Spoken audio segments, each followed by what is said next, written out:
This is the Untrained Outdoorsman podcast for those of us balancing work, family, faith, and our love for the outdoors. We know we don't have all the answers, but we're not afraid to hunt for them. Each week, we're talking whitetails, archery, hunting strategy, gear, conservation, and the lessons learned through time spent God's great creation with good buddies. We'll sit down with experienced hunters, industry experts, and regular folks just like you and me, sharing stories, swapping tips, laughing at our mistakes, and we keep on learning. Whether you're a seasoned hunter or just getting started in the outdoors, you're in the right place.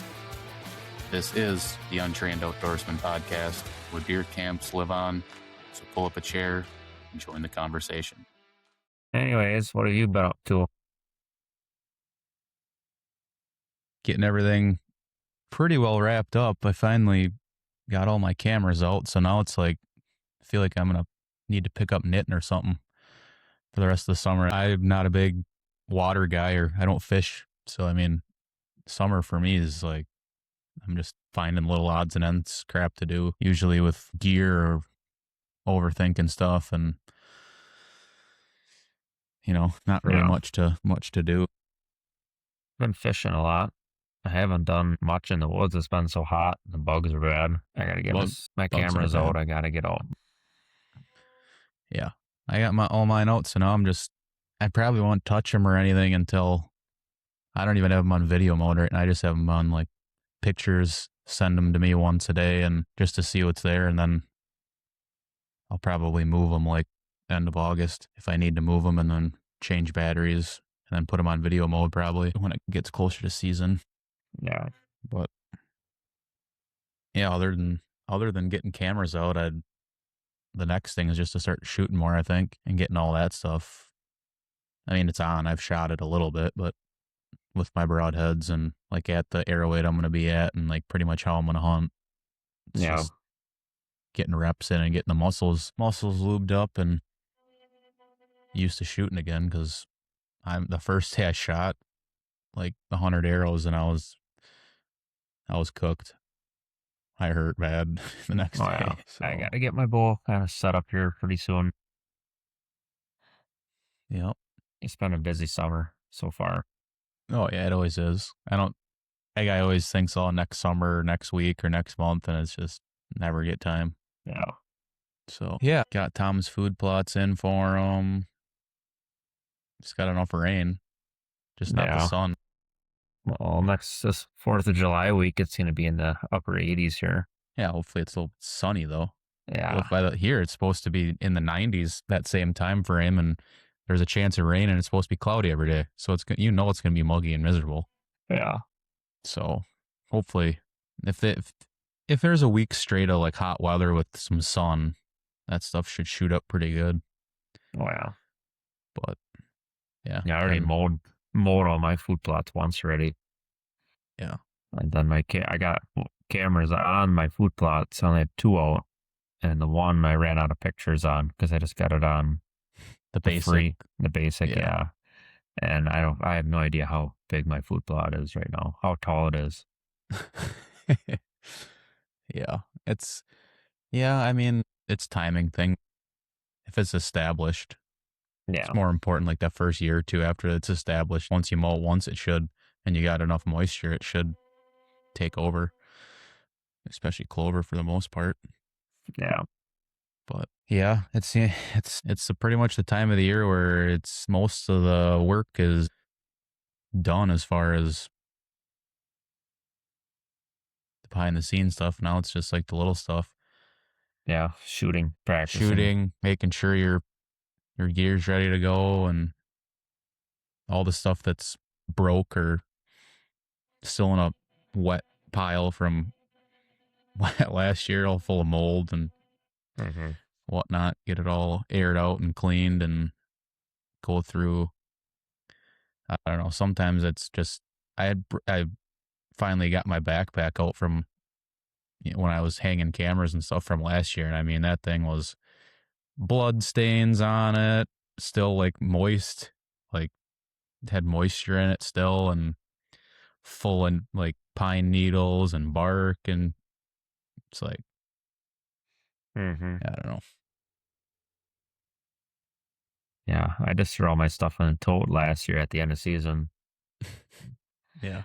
Who knows? Just it's a surprise every year when you pull it out. What are you gonna find? Mice or what? Half But a yeah, I pulled out my rubber boots too, and had dead mice in one of them, and a bunch of sunflower seeds in the other. Well, that's nice. Dumped them out. Good to go. They didn't tear. They didn't chew a hole through them, so they still hold water or keep water out. So whatever. But I'm gonna get a new pair of uninsulated boots, lace ups. lace up like leather ones. Yeah, I think they're like a leather. I don't know. They're a lacrosse, I think. Yeah, like the probably kind of like the ones I got then. I don't know. Uh, You Find did out. get some, or you're looking at getting I'm some. probably just gonna order them. Yeah, If they work, they work. If they don't, they don't. yeah. I don't know. I don't really wear rubber boots too much. Mm-mm. It's usually just like in the summer if I'm hanging the cameras and I know it's gonna be wet. But Right. other than that, You I like the support of a tie up. You can lace them up and you actually get some ankle support, not slosh curl your around in them. ankles. Yeah. I don't know. But And I've been running uninsulated boots even like rifle season now, just letting my socks do the insulation. yeah, And then I got them little booties. If I go up and sit, I'll throw them on. Then it's so much nicer than the big, heavy freaking boots. yeah. It's the same thing with any like layers too. Like, they sell the late season freaking one piece or the bibs in the coat that's like Yeah. weighs more than you do. That don't That's matter. yeah, it's warm, but pain in the butt pretty much Yeah. Well, any other if time. you sweat, it doesn't matter what you got. Once you sweat, you're done. Yeah. I was never a layers person. I was always that person. I want one thing to do it all, and then you realize Yeah, it doesn't work like that. good base layers save your ass 9 times out of 10. for sure. Yeah, I don't know. Boots wise, I'm the same way. Uninsulated, good pair of socks, Yeah. usually pretty good. Yeah, the last time I did shoot my bow though, I was kind of shooting some different broadheads, and the old Ranch Fairy 200s are the ones that flew. Surprising enough, Eh, I was kind of surprised by it, but at the same time, I wasn't because they had the least amount of blades. Yeah. So you got the least amount of drag, and it's the smallest profile out of the ones I tried. So Are you saying it flew great, as in like you didn't have any flyers, or it shot the closest to your field tips? both, Both. like, like, and granted, those arrows that I set up, I had them all, because I think they're Victory arrows. So like you can add weights to the insert, Mm-hmm. right? So I had like three or four different broadheads that were all different weights. So then I just added weight to the insert to make them all the same, the arrow total weight the same. Mm-hmm. And it was because I screwed the 200 grainer on what I had, and whatever that was, I just added weight to the other ones to make it equal that one, and it was like 535 grains or something like that. So I'm like, that's heavy as I really want to go, you know. Like my trajectory was still pretty good. Like my sight tapes wasn't like way way spread out or anything. So I mean, it's heavy enough, I think, Mm-hmm. for my purposes. The bow is at like I put it on a scale and it's at like 74 pounds. It's only a 70-pound bow, but it's crank. I mean, it's cranked tight. It's at 74, just the way the cables and stuff are twisted. So it's getting a little bit more, a couple more feet per second out of it. But I mean, I was just saying flight wise, when you shoot, it's heavy enough arrow to where you can kind of see the trajectory at like 60 yards, 50, 60 yards. And I mean, it's like, and with white fletchings, you can really see the trajectory. And those other ones, you could see it kind of parachuting a little bit. With like the big four blade or the big, huge two blade, like that's got a really wide angle, like a wedge to it, where you really couldn't see it at 20 yards, but you get back to 60 for whatever reason. But the weird thing about it is you'd get like 3 to 5, okay, you couldn't really tell a difference, but then all of a sudden one of them was like parachuting really bad. Sure. It was like big loop-de-loop, and then it wouldn't be necessarily off a lot. Like it was definitely a couple inches off of the other ones, but you could tell like the in-flight. But then them 200 grain ones, when you put them on, I mean, you could just tell as soon as it let go. I mean, there was no wavering whatsoever in the air. It was just like a dart. And I mean, it just hit the same spot every time at 50. So I don't, maybe that's just the combo of that weight and that configuration. I don't know. You know, it's just worth trying, I guess. I don't know. My only concern is that it is a little bit smaller of a cutting. You know, it's 2-blade, single bevel. It's gonna hit hard. If you hit something hard, you know, you're gonna punch through whatever's on the one side of the deer, and you're probably gonna get pretty good penetration. But it's one of those things where you kind of got to start from one extreme, and you know, if you're putting it through pretty easily, anything you're shooting at, then you just kind of maybe add a little bit of width or bleeder blades or something, just a little bit more cutting, and then just keep going up until you start running into penetration issues, and then maybe back her down and then find like the happy medium. But I don't know. So it's something to play with. Something to play with. But for now, I think that's what I'm going to start with. It's just that 2-blade and at least confirm that works well and go from there. But I don't know. If it ain't broke, don't fix it. Right. Yeah, I got a handful of broadheads I got to mess with yet. Yeah. Just got to shoot.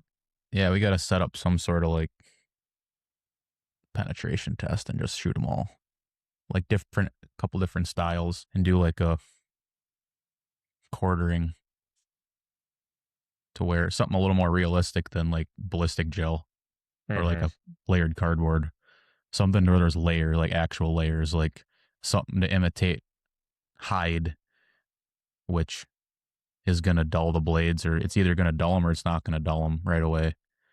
And then the possibility of hitting something hard like a rib or a shoulder and then getting through that, and then you got the cavity, and then you got the same thing on the other side. You know, like something more dynamic than just one solid piece of one thing. Because like that's one thing, like the fairy, you know, that's his thing, is they're dynamic. Every shot's dynamic. When you're hanging out of a tree at different angles, or even, you know, in his case, shooting pigs at a feeder, there's always a little bit different angle. There's always a little bit, you know, you can never replicate something the exact same in a hunting situation. So you got to have something that's going to perform at the most possible the most possible scenarios, and be able to handle, you know, those different layers of an animal and different angles and different things you run into, not just one solid piece of something. Because it's like, yeah, it's great if you're comparing thing versus thing, but it also isn't good for the same reason. I don't know. Yeah. Ballistic gel is made for bullets, not for simulating an animal getting shot with a broadhead. Yeah. So, well, it's not always apples to apples either. You need to have them variations in the tests, or the dynamic tests. Yeah. I've yet to see, I mean, the closest different test I've seen to something that's like somewhat realistic was like, I can't remember what channel. It might have been Seek One did, like they put a shoulder or a scapula inside a ballistic gel. So like it had to go through the gel, then it had to go through bone, and then it had to go through more gel. But even then, it's not realistic, because like some of the heads they were shooting, there's nothing to get, like, and they were shooting some expandables or some mechanicals. And in that case, you need that hide to be able to initiate the blades opening. So like they were getting issues with like them not opening until they got to the bone. And it was just like kind of a mess. It wasn't accurate. It just wasn't accurate, you know? It was just. I've seen the one the hunting public did with Ranch Fairy where they were shooting pigs. They threw a dead pig up and were shooting it, but that was more like a penetration, I guess. It's penetration because, I mean, there was no angles. It was straight on. Yeah. I don't know if Bomar did any. I think, I want to say Bomar did, but I don't remember it.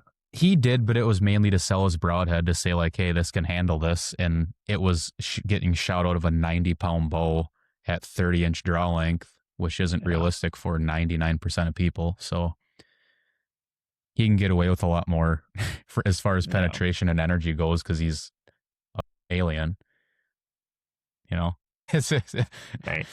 I'm not. That's not me or anybody I really know. You know, I don't even know anybody that shoots 80 pounds consistently.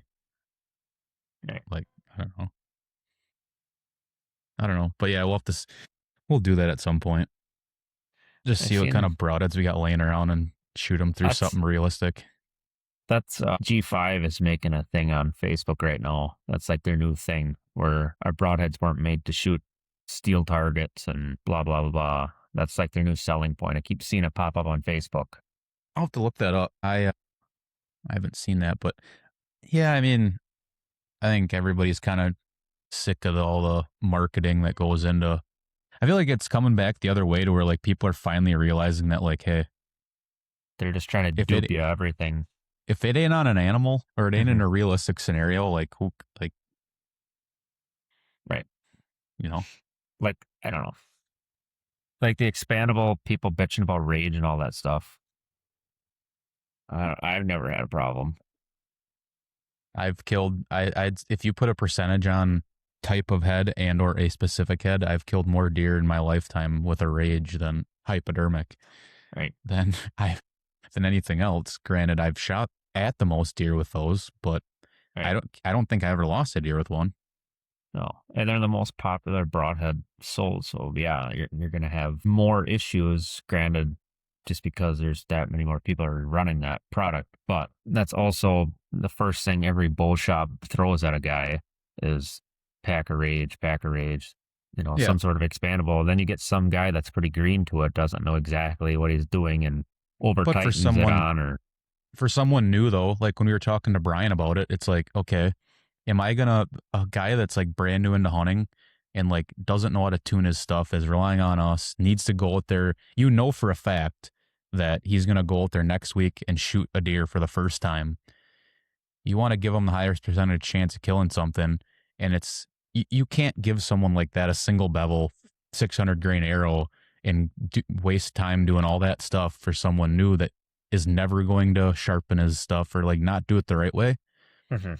You can't. You just got to give them what's gonna work the Yeah. 51% of the time and And it's roll probably with it. I don't closer know. than, and it's probably closer to it's going to work 98% of the time. Yeah, well, yeah. That other 2% is probably human error. Honestly, the way the rear deploy broadheads work, it's almost I don't know how they don't open. I don't know. People got them so fucking screwed on there. So I don't know. And you got to be more. I mean, we've beat the horse dead on this multiple podcasts already, but you shoot a mechanical. You just got to be more selective with the shots you take. Right. I mean, you just got to know your equipment. That's what it comes down to. Point Yeah. blank, know your equipment. With my setup this year, 550 grains. If you had a lighted knock, I'm not gonna shoot probably like 40 yards as a poke with Hmm. any setup, expandable or not in the woods. So I'm probably gonna have to be like 30 and under. In the Yeah. very perfect scenario, maybe I'd shoot past 30, but like, Oh no, I shot for years with my previous setup with my Easton 5 millimeters. That was a 580 grain arrow with you shot rage. a couple 45 Yeah, yard shots. I mean, I took it all last antelope hunting. yeah. I mean, but it's just I never had any issues penetration. knowing your limits. As far as like I was more saying like the trajectory and time to target and stuff. Like, Yeah, you're not arcing one through the woods. yeah, you just And up gotta be, here 30 yards is a poke. It doesn't matter what you're using. There's brush. Everything's thick. yeah. Like my buck last year, I shot at 40 yards, and I mean, that's the max, but that's the only shot sometimes you get. Right. But you weren't getting a shot past that as far as like just with accounting for brush and angles and trees and stuff like that. To get an open shot in the woods, past 40 yards doesn't happen often. No. And at So that distance, there's so many things that can go wrong. It ain't like out west where you're in them. There's nothing that can get in the way. yeah. You're not But worried about arrow arc or yeah, like I anything would like set up that. I'd set up a completely different arrow if I went out antelope hunting again or mule deer hunting, where I'm going to shoot 100%. 90 yards. 100%. Immediately, my first thing would be setting up with the correct arrow. I probably would shoot an expandable, and I probably would shoot a lighter arrow. But Yeah. I'm not. I'm building this specifically for 30 and under shots at weird angles in the woods, because the last couple of years here, granted last year the one I shot whatever 40 yards, but I can just see myself getting in scenarios where it's close. It's either straight down under me or facing me or something like that, to where I just want to not have to worry about the angles and say, oh, his heart's right about there. I'm not going to worry about a shoulder or whatever, and put it where the heart should be or where the vitals are and just let her rip and be confident it's going to get there. But we'll see. Philosophies change once you run into issues. So, but you Yeah. just got to play the odds of what's going to happen and go from there. Yeah. And it's whatever you're comfortable with. Whatever gives you the most confidence is what's going to kill. Yeah, 100%. If you're going out there not confident, you're screwed. Oh yeah, that's when the old devil on your shoulder and target panic comes in, and the buck fever. Yeah, honestly, got to get shooting and get the rigs dialed in. And this, I think Sunday, I'm going with Ben and setting up his bow with him. Get him raring to go. He's raring to go or wanting to shoot. So yeah, take him out to the club and get him on the outdoor bales and at least get his sight set up for him. Bow's tuned, sight's not. Yeah. But yeah, I got to get outside and start shooting. It's like a habit. It's a habit thing. You just got to find a couple minutes to do it. And like for you, it's a little bit easier because once you kind of get in the groove, you can have your bow literally sitting right by your deck. Yeah, I have a 100-yard outdoor range right outside my house, and I still don't find. You just leave your bow sitting right out inside in the kitchen there at all times. You literally can just on the kickstand and literally just pick it up, walk outside, launch a couple when you get home from work, and it's better than nothing. Yeah, that's what I need to do. It sounds good on paper, but I'm just so freaking. Just got to do it once, and then you'll realize how relaxing and needed it is, and then you just you'll find time. But once it's dialed in, then it's actually enjoyable. You don't have to touch anything. You can just then you know if you're off, it's you, and then you just let a couple rip. You only got to shoot 2 or 3 a day or a handful a day, and it's, Well, for me, I usually, like, when I first start out, and especially this year, I got to just recite and everything. I'll shoot for like 3 weeks at 20 yards and not even touch anything, just because I know I'm not going to be holding steady. I just need to build up that strength. And then after that, I'll start sighting stuff in. Yeah. Yeah. I've been doing that like lately too, is not now that I know my stuff's on, I'll probably just like roll up with my handful of 5 arrows and go right to 60 and shoot a handful at 60, like longer distance or even further than that. And then if I have any questions about, well, am I on or not? Like the tape's not going to change. So, I mean, once it's sighted in and your pin gap and your tapes are right, then if I have any questions, I just go closer, like 30 or 20, and then, and usually that's right dead on. And it's just me with my anchor or whatever, dipping or something at longer range. But yeah, that's kind of.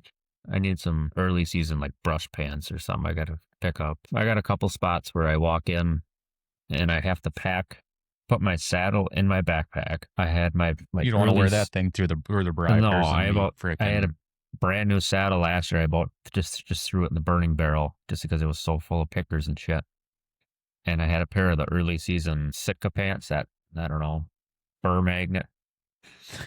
That's what they should name them. Yeah, the burr paw, it worked, but it still sucked. So then it's not even getting burrs off. It's literally just tearing the pants up. Yeah.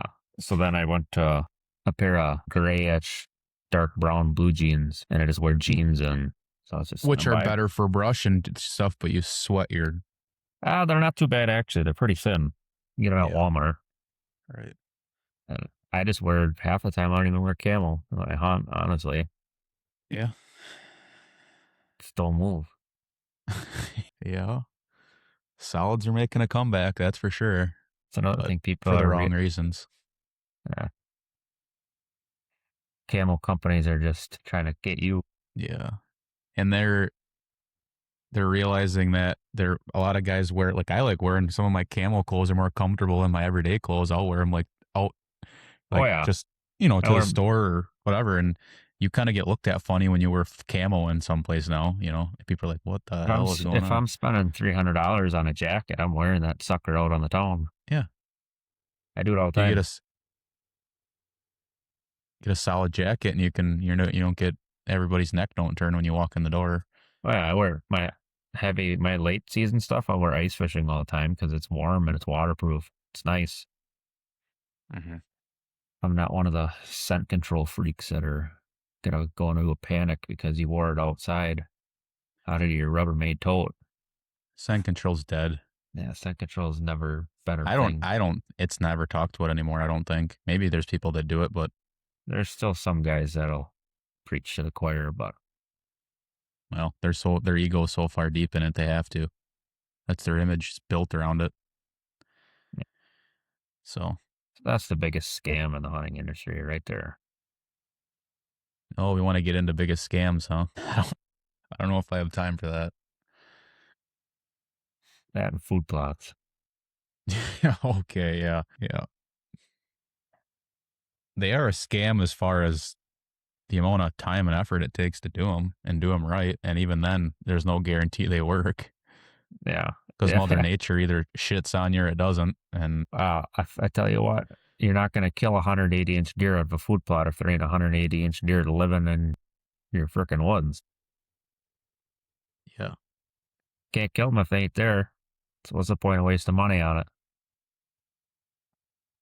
See true. what that's where I'm getting at. You got to hunt where the deer are. You can't make the deer come hunt you. And 95% of the mature bucks ain't gonna just walk out in the middle of the food plot either. No, because you don't have the vast majority of people don't have the land to manage deer like Yeah. that to where they're not so frickin' spooked. Out here, every time a deer of that caliber touches a field, they're freaking out because they're getting either shot at or trying to get violated or anything. They work in the right scenario. Oh yeah, don't get me wrong. They could be a great tool if you can do They're it just right. they're just misused by a majority of people. Yeah. But I just do it something because it's something to do, and it's just then there's something there for them year round. Yeah, I do it too. It I does more so for. I mean, it just does. It might not necessarily. I don't kill a lot of deer off food plots or anything, or it. I just feel like. I mean, them the majority of the time they just naturally get used at night, anyways. yeah, So you wouldn't be able to hunt it really, anyways. But like, it just gives. I think it does more for like the turkey population and like the turkeys nesting and fawns and stuff, and like oh, or the 100%. does in important times of year than it does necessarily killing a deer off of it during deer season. I think it does more the rest of the year. Mm-hmm. Honestly, it does. That's where it benefits. I think Oh yeah, everything. 100%. I think it helps a lot with like your young turkeys and your fawns early season. Because like right now, a lot of mine are uh winter wheat or rye, and just my cameras in there. There's the fawns are in there a lot. The turkeys are using it a lot because it's a pretty Yeah, decent cover. they're gonna use for that rye. Yeah, especially in the spring when it gets tall. I mean, that's where Yeah, they're gonna fawn, or the deer are gonna fawn. They're gonna bed in there. It's thick enough. That's where the yeah. turkeys are gonna nest. That's like CRP, but not CRP, obviously. Yeah. Let's see. I gotta pull up them. I was looking the other day. There's some changes as far as Wisconsin hunting regulations and fishing regulations this year, which I didn't really think about because none of them made headlines. They're kind of like small things you don't really think about, but I can just mention them and see if you've heard of any of them or what your thoughts are. We can talk about them maybe a little bit, but I think the biggest one that I feel like probably affects where you're at, maybe not. It doesn't really affect. I mean, it affects everybody in a sense, but they changed the deer management units. where there was talk of this prior, but apparently it's going into effect. Either it went into effect in 2025 into 2026, but like this is the first deer season I think that it will be in effect, I guess. Is there's a map here that before they went, the zones kind of followed county boundaries or highways Mm-hmm. just because it made the most sense that that was like a landmark. Like the northern forest zone was all along a highway and along a county line. And now they started changing it based off habitat type. So like now the northern forest zone, which is, like Lincoln, Langlade, straight across, is based off of it added like 3 more counties worth of area because it shifted it more north based off of the habitat type Mm-hmm. instead of, like before it was you drove north of into the northern forest zone and you'd hit 3 different habitat types in the first 20 minutes. Yep. Now they kind of shifted it more north to get that real true like Northwoods timber that's all northern forest now. And they're not straight lines. You look at it and they're like more curved lines and you could tell it follows the habitat type versus like these straight 90-degree lines based off of a county or a highway. Highways, yeah. Yeah. Well, and they switched it up into like in northern forest. There's actual like different number. Their own units. Yeah, There's which is like one, two, there's like 20 or 25 different units in the northern forest zone. yeah, And that's going to get managed different. Each one of, their quotas, their tag quotas and their management of their populations are all going to be different in those smaller and more precise areas now, at least where it needs to be. Like that's the problem area as far as deer population and other things is the northern forest zone. Like that needs the most attention. They're the most out of whack. They're got the like most wolves. the buck to doe ratio, the predators, the everything about the quality habitat, just everything. So I like that. I personally like the change. I think it makes sense. They needed to do something different. Yeah. It just didn't So, make sense that just because you were on this side of this highway, you had completely different harvest quotas and different rules and regulations on one side of the highway to the other. It didn't make sense because it was the same habitat type. As the deer population was the exact same. Mhm. Now it's a little bit more specialized, I guess. So Yeah, and it's not going to be the fix all. I think they still need to get the predators under control, but yeah, they've Wisconsin sucks at that aspect. But it's yeah federal, I guess. Well, no, did they delist the wolves yet? no, I heard inklings, but Hmm. I'm not holding my breath. Yeah. That could be I kind of want to at some point get someone on from the DNR and talk about that specifically, like predator populations and like what data they're actually using, what to get their numbers and decide whether it's necessary or not based off of the feedback that they're getting too. I'm just curious, like I know we as hunters hear it all the time and we see it firsthand because we're the ones out in the woods, or we're running the trail cameras. Where, word gets out. We Mm-hmm. we both know a lot of farmers. We know a lot of bear hunters that run dogs all the time, that run cameras on baits and dogs pick Yeah, up tracks that aren't necessarily a bear every time. Like they see yeah, dogs getting killed all the time. coyotes, wolves, bears, like they see what's actually out there. They're not just taking a small subset of data and just making an assumption for the rest of the state based off of the little bit of actual relevant Mm-hmm. data that they have, I guess. So I'm just curious. I'd like to see like what they're using to make their numbers and what it's like, what point it's going to is the tipping point, I guess, in lack of a better term, for them to say, okay, it needs to get to this point to be able to open up a season again. Or I'd like to eventually see it like a fur bearer license or stamp or something to where, okay, I get it. You might do like before when they did it, they had, let's say, 50 or 150, 100, 150 tags statewide, right? That, okay, we want to take out 150 wolves. That's what we deem necessary to get the population back down on at a controlled level. Instead of doing that all in 1 year, why not? And then not have it for another 15 years. Like, you know, as well as I do, it doesn't take 15 years for a population to come back to where it was or more. No, It takes a couple of years. not even. Not even, depending on how many are actually there, right? So why don't we just have it a yearly thing to where if you have to apply for it, great. That's going to bring in way more revenue and tags and sales and application fees and things like that. Open it up, let you apply for it, the same as like the elk stuff and all that, or any trapping licenses.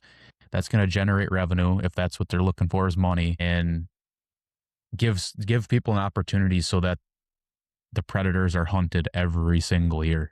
Mm-hmm. Because And just say if- that's Yeah, and say if you give out 150 tags, I mean, that's a very small number, but you fill 150 tags after season's over, survey, see what there is for animals, see what is for pups the next year. If you need to give more out, the same out, or less out to try to stay at your number, Yeah. I mean, you can work with it. it's just a consistent thing too. They'll be like that population of wolves is going to realize that they're being hunted every single year. Mm-hmm. And it's just, you know, it's just the same as deer. They're gonna adapt, yeah, but it's still gonna Right. Well, look at the last time they had the wolf season and they filled their quota. 2013 or whatever it was, right?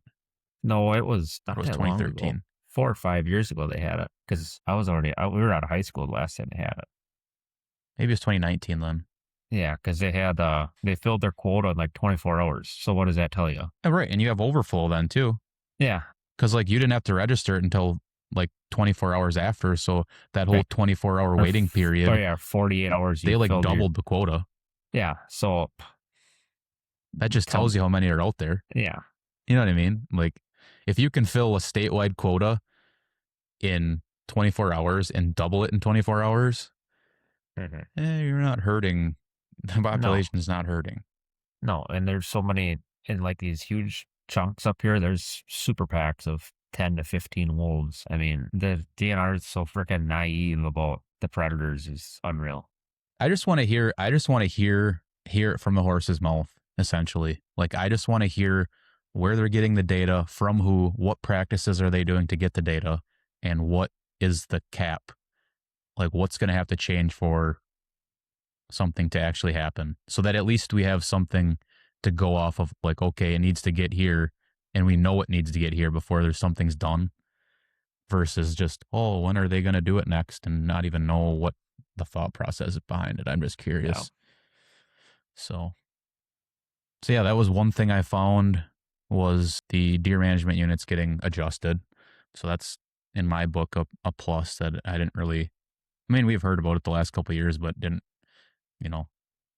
make headlines or anything for the most part that I seen. What was another one? I think another one was the disabled hunter season. They get like a whole week now versus a weekend. I don't know if last year was the same way. Like a disabled hunter could hunt with a rifle during youth season as well. They could both hunt that weekend. I don't know if last year was the same way. I don't know. I'm not familiar with that. So it's for sure that, and they may have opened it up for a full week. So a youth hunting weekend is usually the first weekend in October or second weekend in October. Mm-hmm. So it's 2 days, Saturday, Sunday. That's when the youth hunters can hunt with a rifle. Now for sure, disabled hunters can hunt that weekend with a rifle as well. So, and I think that's on public land, is they get that weekend. And then private land, I think they get a full week, or it's opened up even more. So yeah, So we got 15 gun seasons now in Wisconsin. which I agreed with. I don't want to speak on too much because I don't know 100%. I don't want to like say the wrong thing, but at the same time, I know I read that they for sure get the same as a youth weekend, like on public or private. That's the same with youth. They can hunt public and private with a gun too. Yeah, and same rules apply. Like you got to wear orange, all that jazz, right? They treat it like a gun season, but they're allowed to. But I think I read that disabled hunters get like a week now, an early or an access to either. At some point, they get an extra week than everybody else to hunt with rifles. Sure. And that's only on, I believe that's only on private land as of right now. But still, it is adding another more days of being able to hunt with firearm, regardless public or private. You can probably fact check me on this, but so it's saying October 3rd through October 11th. Yep, that's what it was. Sponsored properties. Okay. So yes, you can, but it has to be on designated properties. That makes more sense. Because I was going to say, there's no way they're going to have, you're just opening up a can of worms at that point. Because there's got to be, and I'm sure there is, but the amount of people that are freaking disabled nowadays. I could be considered disabled, honestly. Oh, I could too. I guarantee you I'm somewhere, I could probably make the list and score pretty highly. It's called the spectrum for a reason. I feel like I'm on it somewhere. People try to abuse so many things nowadays. It's unreal. Well, it just sets a precedent, right? Like, don't get me wrong. We're talking crap about it, but it's like I am 100% okay with disabled hunters getting some benefits and being able to get in the woods with a weapon that they are able to use and kill a deer. I'm not talking crap at all about that. Yeah, I want to see the youth hunt. I want to see the disabled people hunt. I know I like having DNR. Like, I don't hate the DNR. But it just gives people an excuse to, okay, you're not going to question a gunshot now during that week. How many guys are on their private property are just whacking deer with rifles during that week because no one's going to bat an eye because they just assume that. Yeah, there's a disabled hunter. There must be doing the disabled hunt, whatever. But it's how many hunting accidents? How many hunting accidents are going to be now, right? Yeah. Like, there's guns being shot in the woods. You don't know if it's on the property next to you or not. Are we gonna be required to have to wear orange for 3/4 of the season now? Mm-hmm. Like, what? I just don't. There's like no end in sight. Like, it seems like there's just adding. It sets a precedent to like, okay, rifles are pretty soon we're going to be South Carolina and can use them from August 1st to January 1st. Season. Well, yeah, how many big deer get violated during the youth hunt by adults? Just because you hear a gunshot, nobody's going to come over there. They just expect to see a youth hunter. Right. And I wouldn't put it past a lot of people around here. No. Same thing as like the week before rifle season. Typically, that's like around here, that's the best time to bow hunt. But is it anymore? Because everybody's sighting their guns. I sit in a tree stand and there's freaking gunshot after gunshot of people sighting their guns in the weekend before. Well, and the whole week before. You can't tell me you're sighting your gun in the last half hour before daylight. Yeah. I don't buy that either. Like you're sitting prime time. One gunshot. Yeah. It usually, most people shoot twice just to verify, but you always hear one gunshot right before dark. Even one shot and then 15 minutes later another one. Like, right, there's no consistency. You don't just shoot like, give me a break. You're not shooting a half an hour before dark, though, like the second week in November when it's primo bow hunting time. Like, out of courtesy, one, and just common sense, two, it's not. Those are deer getting shot by a rifle. Yeah. Period. No one's going to tell me otherwise because I know for a fact, I know people that have done it. So, yeah, that's another one. I mean, it's another change, I guess. That's new. At least those designated properties that whole week now is new. Yeah.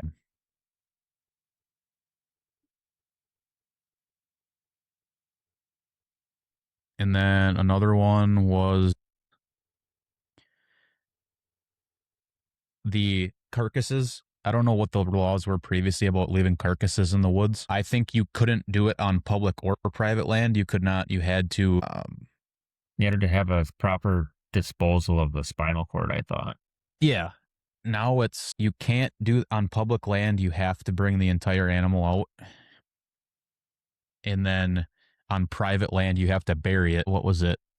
it Hunters are now allowed to leave certain non-edible parts of big game in the field with stipulations in fine print. It's like you have to bury certain parts on private land, and then it's not, you can't on public land, period. You have to take the entire carcass out of the woods on public, which I agree with.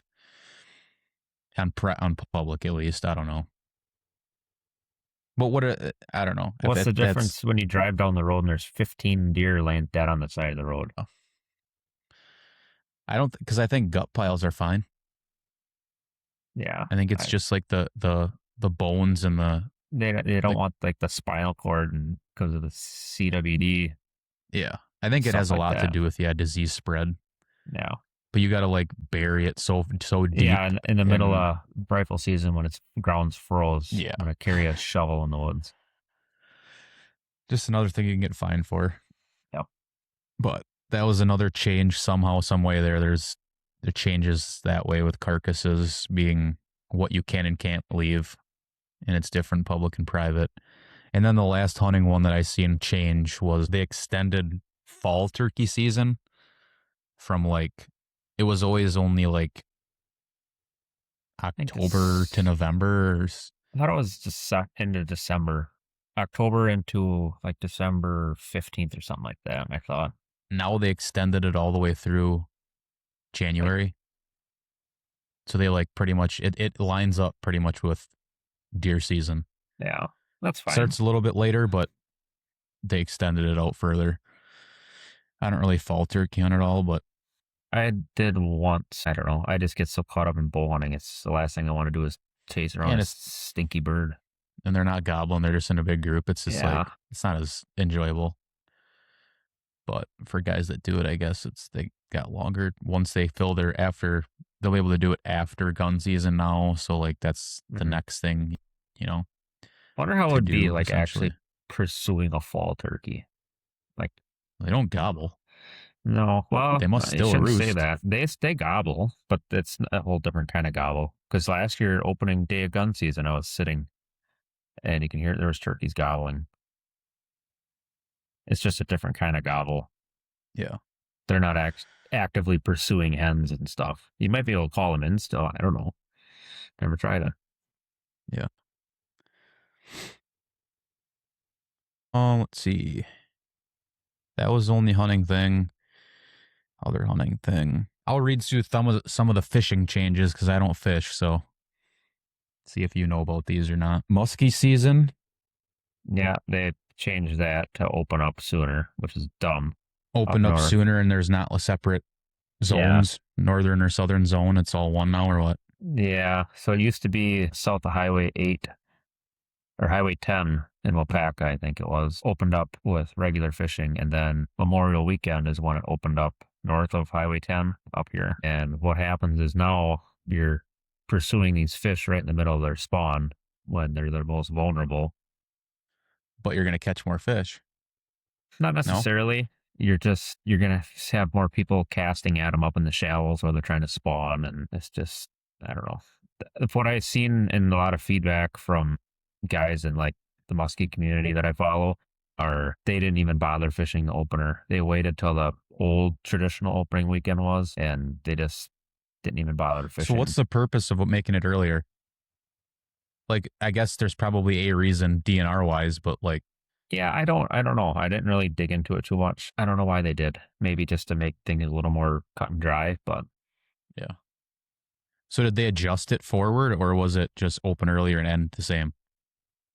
Do you know? Or they opened it earlier, and it's still going to end at the same time. Yeah. Okay. Because I was thinking maybe they shifted it ahead to make it done sooner, if that made any difference. But I don't know. Because I think it ends like the middle of November.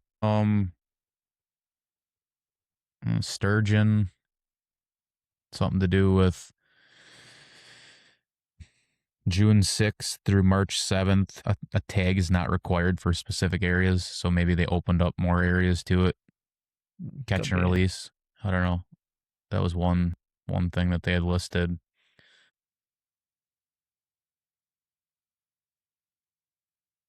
They changed panfish limits.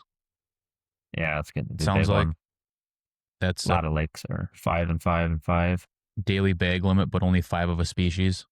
It's Yep. not 25 of one anymore. If it Yep. was before, I think it was before, right? Yep. It was 25 of any, you could keep 25 panfish in total, but now you can only keep, say, 5 crappies, 5 bluegills, 5 perch, just Yeah. because so many lakes are getting hammered now with Well, so many technology. lakes are probably have one of one thing, one species primarily, and then they probably just Well, I think now with just like technology, like live scope and stuff like that, these fish are just getting just hammered. so it disperses the pressure out a little bit probably, and Well, the people are, I don't know, for years it used to be 50. You could keep 50 panfish. Then it switched to 20. It's just these lakes are just can't sustain the harvest numbers anymore. well, that's the thing. Think about it. I mean, it doesn't sound like a big number to some, but if you have a 20-25 for a man bag limit a day, you know, you Mm-hmm. can on a long weekend you could go back to the same spot once you find it 3 days in a row, you and buddies, and Yeah. Say adds you up. say 2 guys go out there 2 days, you keep 100 fish. That's just 2 guys. And some of these great big lakes, there's 200-300 people out there. So then multiply that. When you're talking Yeah. thousands of fish that are getting taken every weekend. Yeah. So, and that's probably the one that affects the most people because panfish are probably the most common Yeah, and they're the most probably sought or for targeted people that species. fish or that are not serious fishermen too. Like that's something that everyone can do and Mm-hmm. everyone does. So, I don't know. Oh, let's see. It's trout season opens early. Yeah. Um, no minimum length limit. 5 fish a day limit. I don't know if any of that's changed or different. Yeah, that's like general. It still depends. Some rivers are different, so you got to watch. So mainly just opening early. Yeah, pretty Yeah. much. Oh, that's kind of a trend. I don't know why everything's opening earlier. I don't know. There must be some reason for that, like across the board, as far as like most of these fishing seasons and stuff are all opening earlier, like relaxing Yeah, I don't know if they're just things. wanting people to get out more often, or Maybe it's an incentive to, because usually doesn't it always open? These seasons open on like holiday weekends, uh, or no, not no, always. No, no. Just muskie fishing was always Memorial Weekend. I want to say for gotcha. north of Highway 10. Yeah, that's pretty much all that. Any major changes for the most part. I mean, for us none of it's like groundbreaking, No, but some changes. Most of them seem to be, I don't know, some thought put into it, but who knows? yeah, but yeah, for the most part, just got to get bowls set up and kind of go through some gear, do some fishing while I still can. As soon as September bow season comes around, the boat's gonna get put away. Yeah. Yeah, I'm trying to think. Yeah, cameras are out. Get to start shooting the bow more. Gear wise, not much is changing. No. Otherwise, broadheads are like the only thing in limbo right now. And if I'm running what I'm running now, and I don't see after if we do if we do a little more testing, I don't see the performance making me change. Uh, it may make me consider other things that do better than I think they would do, not necessarily what I'm shooting now doing worse than I think, because I think from a performance standpoint, from the penetration and on that front and the durability, that's like on the one end of the spectrum. Mm-hmm. It's just going to be after putting it through a couple animals, seeing what the damage or the blood trails and things like that look like. But can't really complain if you see him fall. So Right. that's kind of the whole point of that system. So, but yeah, other than that, just little Yeah. stuff. It's kind of that time of year where it's The all the dog work should be days. done. It's all all the little stuff. Yep. The dog Dog days days of of summer. summer. But yeah, other than that, Ain't got nothing not a else, lot going buddy. on. No. We'll keep grinding through the summer and start talking more specific deer stuff when seasons, come August time frame, lead into season, kind of what our plans for the year is more specifically hunting wise. But because it might change before then, who knows? Yeah. But if anybody's still listening to this point, which it's been kind of maybe to some a pretty dry conversation, but this time of year there's not a ton really to talk about when it relates to deer. I know everybody's kind of does a different amount of scouting or work in the summer. A lot of it's the stuff right now is a lot of habitat work for guys on private land, food plots and prepping their stand locations and things like that, hanging cameras. We'll have specific podcasts with guests on that kind of the specifics. I just like to do, we need to be better about it now, but like just doing updates, us too, like what we got going on, each week or every couple weeks, just to kind of mix that into with any updates we have, or just kind of shoot the shit a little bit, or what's going on. Yeah. So it'll pick up not too much longer. Once it really hits home after 4th of July, it seems like it really speeds up. Yeah. Once you get into holiday August, weekend's over. Once you get in the month of August, it really starts, the temperature change, that cool hits the air a little bit, and then you start getting into hunt mode. Yep. Rubber meets the road then, so. It's hard to believe it's already on 4th of July, pretty much. Yeah, it honestly feels like 2 weeks ago a guy was turkey hunting still. I literally hung all my cameras in 2 days. And it didn't even feel like deer, like everywhere close to fall either, Everything's green and thick and warm. Bugs are bad. So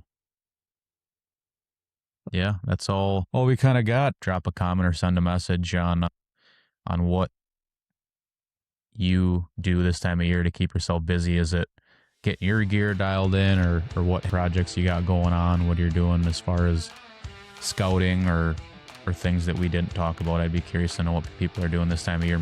I'll hear something that I should be doing.